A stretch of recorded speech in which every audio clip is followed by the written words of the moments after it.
Wa amma sifatul manfiyatu anillah. Beliau mengajak kita untuk membahas sifat manfiyah atau salbiyah. Diawali dengan tidak. Diawali dengan tidak. Yaitu sifat manfiyah atau salbiyah. Yang banyak itu tanpa tidak. Allah itu pengasih, Allah itu penyayang, Allah itu hidup, Allah itu melihat, Allah itu mendengar, Allah itu berbicara. Bukan? Bukan Allah tidak bisu, Allah tidak tuli, Allah tidak buta. Enggak. Enggak. Itu sifat isbat. Gitu. Dan mayoritas sifat Allah itu isbat, bukan nafi. Ada nafi sedikit. Bahkan nanti akan dijelaskan oleh beliau adanya sifat salbiyah atau manfiyah, nafi, itu karena ada sesuatu. Itu karena ada sesuatu. Kalau nggak ada sesuatu, Allah mengatakan, aku pengasih, Ar-Rahman, aku Ar-Rahim, aku Al-Malik, aku Al-Quddus. Begitu. Aku bersemayam, aku turun. Nggak pakai tidak. Nggak pakai tidak. Nanti ada sifat yang memakai tidak. Itu sedikit. Yang antum ingat apa? Yang pakai tidak kemarin? Hah? Ya, tidak beranak. Lam yalid. Tidak diperanakkan. Walam yulad. Tidak. Iya, tidak tidur. Tidak ngantuk. Apa lagi? Tidak bosan. Ya. Jangan bilang tidak buta, tidak tuli, nggak ada di situ. Di Al-Quran dan Sunnah nggak ada. Cukup dengan Allah melihat, Allah mendengar, Allah bicara. Gitu. Tapi kalau tidak beranak, tidak diperanakkan, tidak tidur, tidak bosan, ada. Ada. Allah tidak pernah bosan menerima taubat hambanya sampai hamba itu sendiri yang bosan. Jadi justru yang bosan malah hambanya itu. Allah nggak bosan. Gitu ya. Jadi Allah terus menerima. Nggak pernah bosan. Nah, untuk sifat yang pakai tidak, itu karena ada sesuatu. Ya. Kenapa Allah mengatakan lam yalid walam yulad? Kenapa Allah turunkan ayat yang di dalam turunkan surat Al-Ikhlas, yang di dalam surat itu ada kalimat lam yalid walam yulad? Allah tidak beranak dan tidak diperanakkan. Kenapa? Kenapa? Ada jawabannya. Ada jawabannya. Adapun pertanyaan kenapa Allah mensifati dirinya Ar-Rahman, Ar-Rahim? Kenapa? Enggak ada jawaban. Kenapa Allah memiliki nama dan sifat Ar-Razzaq, sang pemberi rezeki? Kenapa? Enggak ada. Adapun kenapa Allah mengatakan dirinya lam yalid walam yulad, tidak beranak dan tidak diperanakkan? Itu karena apa? Karena ada orang yang mengatakan bahwa Allah punya anak. Beberapa ratus tahun sebelum ayat itu turun. Sebelum ayat itu turun, ada syubhat, ada bid'ah, keyakinan, akidah meyakini, mengatakan bahwa Allah punya anak. Anda'u lirrahmani walada.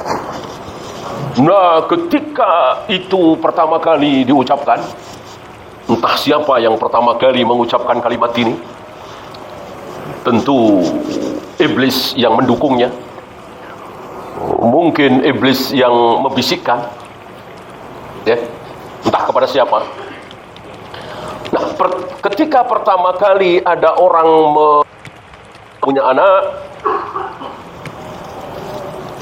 takadus samawatu yatafattarna minhu.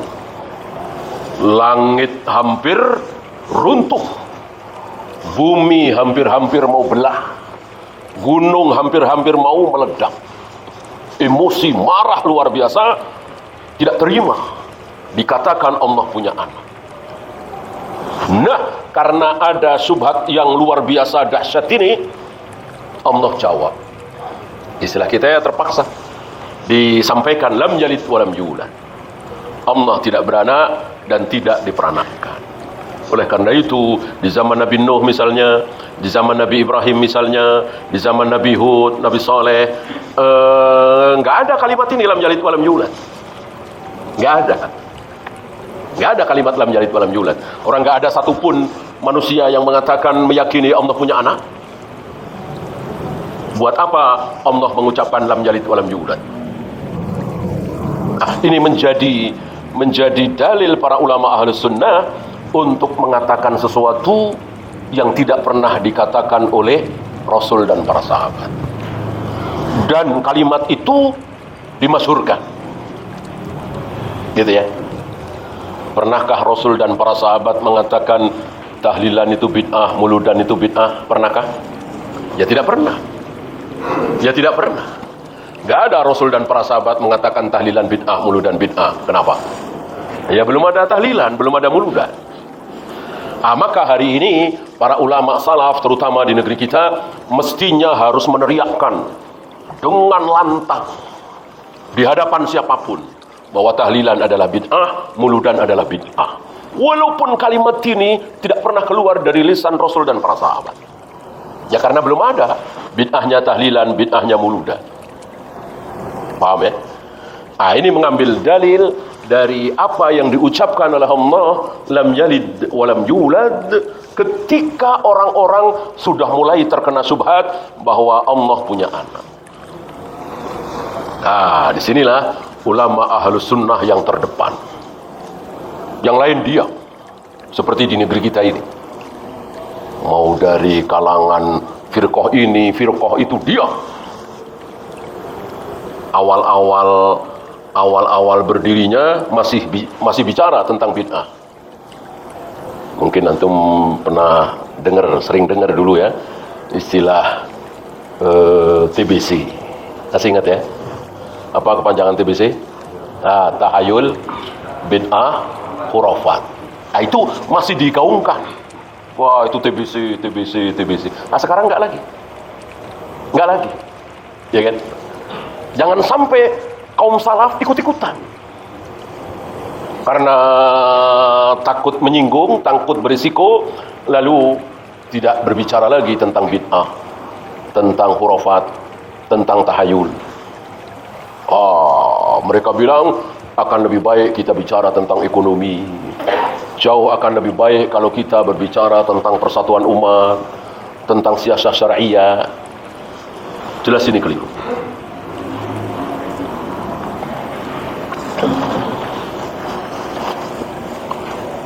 Apalagi? La ta'khuduhu sinatun wala naum. Allah tidak tidur, Allah tidak ngantuk. Ini jelas ada tidaknya. Tadi beliau ajarkan kepada kita bahwa ucapan sifat Allah yang memakai tidak itu ada penyebabnya. Apa penyebabnya? Ibnu Katsir membawakan satu riwayat bahwa Nabi Musa pernah bertanya, "Ya Allah, apakah engkau tidur?" Tentu beliau menilai bagaimana manusia beliau ya. Ada ngantuk lalu tidur. Apakah engkau ngantuk tidur? Pertanyaan itu. Maka Allah perintahkan kepada Nabi Musa untuk mengambil dua butir telur. Entah telur apa ya, 2 butir telur. Allah perintahkan kepada Nabi Musa alaihi salatu wassalam untuk memegang 2 butir telur itu sambil berdiri. Mulailah beliau memegang 2 butir telur tersebut sambil berdiri. 1 menit, 2 menit, 30 menit, 1 jam, 2 jam, 3 jam. Lama-lama ngantuk. Pastilah ya. Lama-lama ngantuk. Entah sudah berapa jam, apa 5 jam, 6 jam, beliau kan pasti taat kepada Allah, ya kan? Begitu ngantuk sedikit, itu telur jatuh dua-duanya, pecah. Kata Allah, seandainya aku ngantuk sesaat saja, sedetik saja, begitulah hancur langit dan bumi. Hancur langit dan bumi. Langit, bumi, gunung, bulan, matahari berjalan begitu teratur rapi. Karena apa? Allah yang mengaturnya. Tidak seperti orang-orang falasifah, orang-orang kafir. Oh, itu berjalan dengan sendirinya. Sudah alamiah. Ya, kalau bahasa yang syar'i, sunnatullah, yang dimaksud Allah yang mengatur. Bukan bergerak dengan sendirinya, tidak. Allah yang mengatur. Ya. Termasuk bagaimana gunung meletus, bagaimana laut tsunami, bagaimana gempa bumi, semuanya Allah yang mengatur. Ya. Maka muncullah kalimat la ta'khuduhu sinatun wala naumun. Tidak ngantuk, tidak tidur. Ya.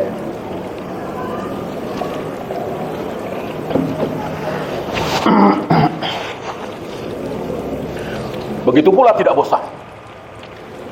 Ada syubhat bahwa taubat satu kali diterima, taubat kedua kali masih diterima, taubat ketiga kali dengan dosa yang sama, ya, orangnya itu juga, ya, masih diterima.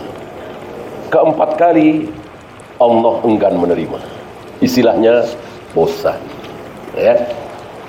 Maka ada wahyu, Allah wahyukan kepada Nabi alaihi salatu wassalam bahwa aku tidak pernah bosan. Salah satu sifat Allah adalah tidak bosan. Maka kalimat yang sangat batil mengatakan mungkin Tuhan mulai bosan. Ini batil sekali. Walaupun dia pakai kata-kata mungkin. Pasti nggak bosan, jangan pakai mungkin. Pasti tidak bosan. Melihat manusia yang bermaksiat, berlumuran dosa, lalu bertobat, Allah senang sekali. Justru Allah mengatakan seandainya kalian semua tidak ada yang berbuat dosa, maka akan aku matikan semua. Misalnya hari ini nggak ada satupun manusia yang berbuat dosa, Allah nggak mau. Allah akan ganti dengan generasi berikutnya yang berbuat dosa, kemudian bertaubat. Karena Allah senang sekali ketika ada orang yang bertaubat. Ya. Wa kullama ta'addadat wa tanawwa'at. Setiap kali Allah mempunyai sifat yang isbat, Allah begini, Allah begini, Allah begini, Allah begini, Allah begini. Dhahara min kamalil mawsuf ma huwa aktsar. Maka semakin mulia. Gitu ya. Ya, antum bisa fahami dengan melihat benda-benda mahal. Benda-benda mahal. Itu ketika memiliki banyak sifat. Bisa begini, begini, begini, begini. Sebuah benda yang mempunyai sifat 3, tentu sifat bagus, ya, maka itu mulia. Mempunyai sifat 4, lebih mulia lagi. Mempunyai sifat 5, lebih mulia lagi, ya. Sementara Allah Rabbul Alamin sifatnya ratusan bahkan ribuan. Kenapa dikatakan ratusan bahkan mungkin sampai ribuan? Karena Nabi pernah berdoa, aku memohon dengan namamu ya Allah, yang engkau ajarkan kepadaku dan yang engkau ajarkan kepada nabi-nabi selain aku, dan yang tidak engkau ajarkan kepada siapapun. Istaksarta fi ilmi ghaibik, yang engkau sembunyikan di ilmu gaibmu. Berarti sifat Allah ini ratusan bahkan ribuan. Karena Allah ini maha sempurna, maka sifatnya banyak. Dan itu semua isbat. Nggak ada yang nafi. Nafi karena tadi, karena ada sesuatu, karena ada subhat, maka lalu ada nafi. Termasuk ketika ada orang yang menyerupakan. Ketika ada orang yang menyerupakan sifat Allah dengan sifat makhluk, maka Allah bantah dengan ayat laisa kamitslihi syai'. Tidak ada satupun yang sama dengan Allah.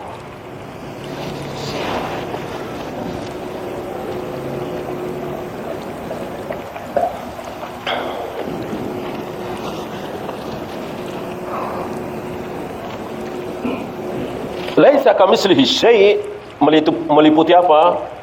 Semuanya. Hanya di sini beliau memberikan penekanan fi ilmihi wa qudratihi wa sam'ihi wa basarihi wa izzatihi wa hikmatihi wa rahmatihi. Dilanjutkan wa ghairi dzalik min sifatihi. Artinya semua. Apa yang disebutkan oleh beliau di sini bukan pembatas. Yang beda dengan Allah itu, seluruh makhluk tidak ada yang sama dengan Allah itu apanya? Ilmunya, kekuasaannya, pendengarannya, penglihatannya, keperkasaannya, dan seterusnya. Adakah yang sama? Enggak ada. Enggak ada. Yang sama cuman judulnya, kata-katanya, tangan-tangan, wajah-wajah, turun-turun, pengasih-pengasih, penyayang-penyayang. Judul sama, mayoritas sama, ya. Mayoritas sama. Allah berilmu, manusia banyak yang berilmu. Allah bijaksana, manusia banyak yang bijaksana. Allah punya tangan, seluruh kita mayoritas punya tangan. Allah punya wajah, mayoritas kita punya wajah, dan seterusnya, ya. Yang tidak sama sedikit. Ada yang tidak sama. Apa? Masih ingat?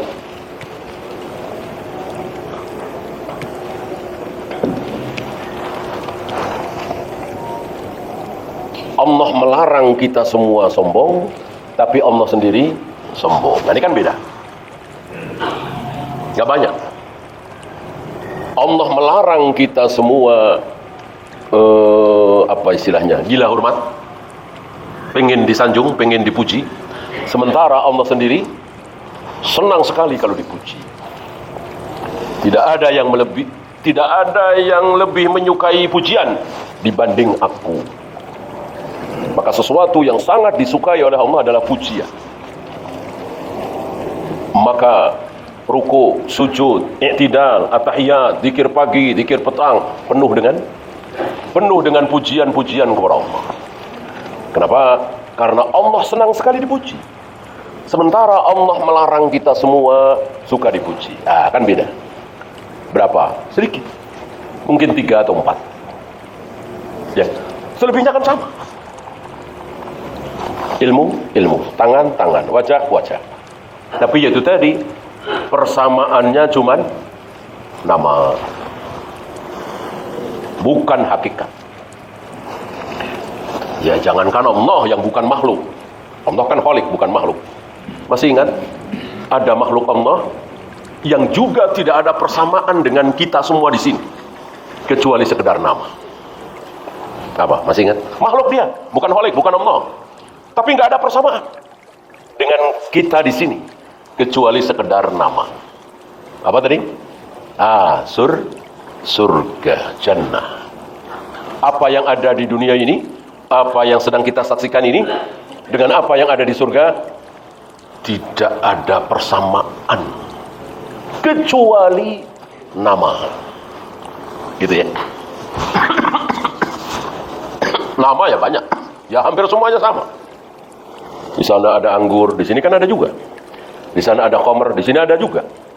Di sini ada susu, di sana juga ada susu. Di sini ada sungai-sungai, di sana ada sungai. Tajri min tahtihal anhar. Di sini ada pepohonan berbuah, di sana ada juga. Secara nama sama. Bahkan kan nggak ada nama-nama yang aneh di surga. Nama aneh itu bukan di surga, tapi di neraka. Di neraka ada nama aneh. Ada buah namanya zakum. Apaan itu zakum? Nah, itulah neraka. Kalau di surga enggak. Rumah, ya. Tajri min tahtihal anhar tadi. Kemudian bidadari, wanita cantik. Enggak ada yang aneh secara kata-kata. Ada semua di kita. Ya. Yang aneh neraka. Ada tinatul khobal. Apa itu tinatul khobal? Ada dori'. Illa min dori'. Aneh ini.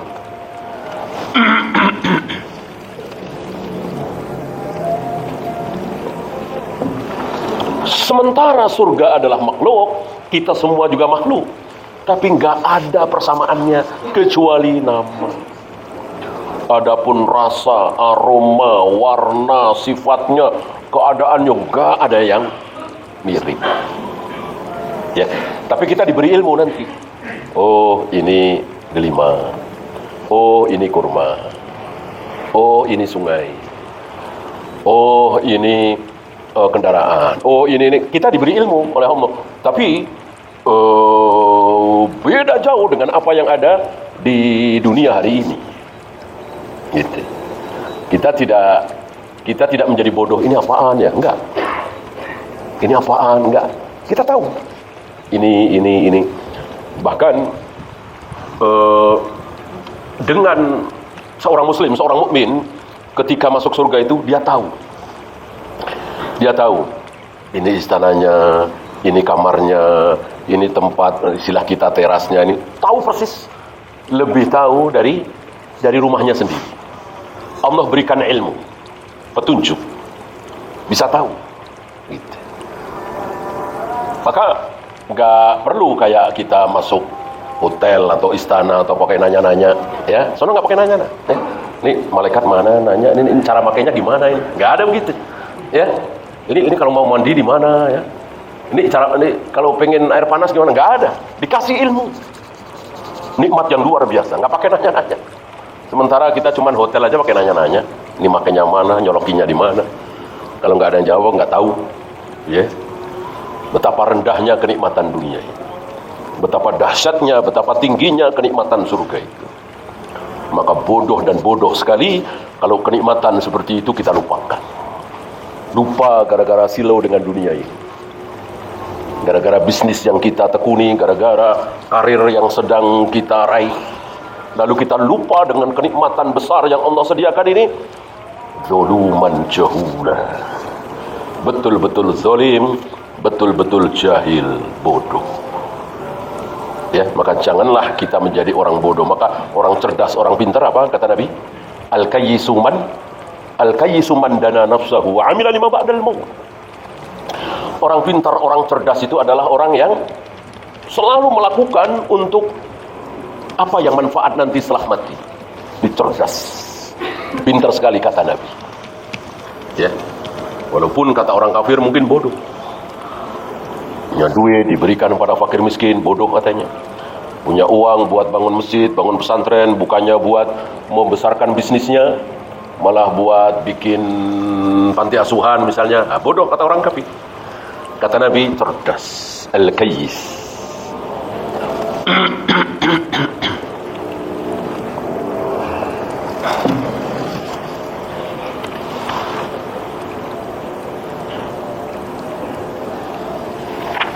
Kemudian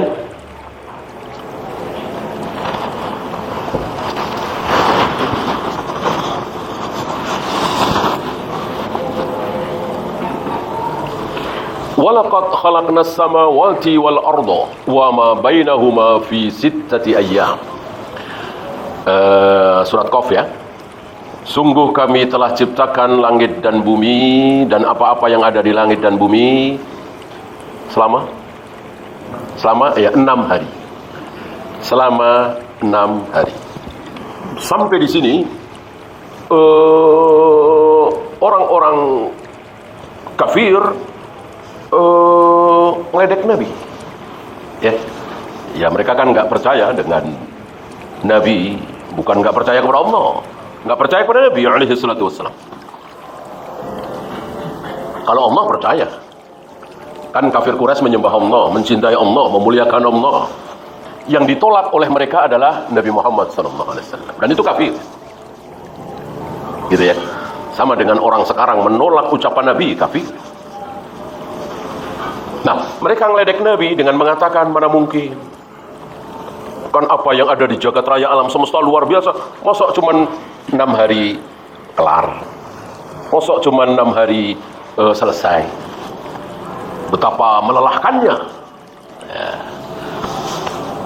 Mendengar ucapan kafir Quraisy ini, Allah turunkan kalimat berikutnya. Wa ma massana min lughub. Tidak pernah menimpa kami lelah, capek, letih. Nah, ini kan apa? Nafi kan? Meniadakan bahwa Allah tidak mungkin capek, Allah tidak mungkin letih. Walaupun Allah melakukan apapun. Ya. Nah, ini bukti yang kesekian bahwa ketika Allah mensifati dirinya dengan sifat salbiyah, nafi, itu pasti ada pendahulunya, ada sebabnya. Berbeda dengan sifat isbat. Assalamualaikum warahmatullahi wabarakatuh. Sampai jumpa kembali di World Islam Channel.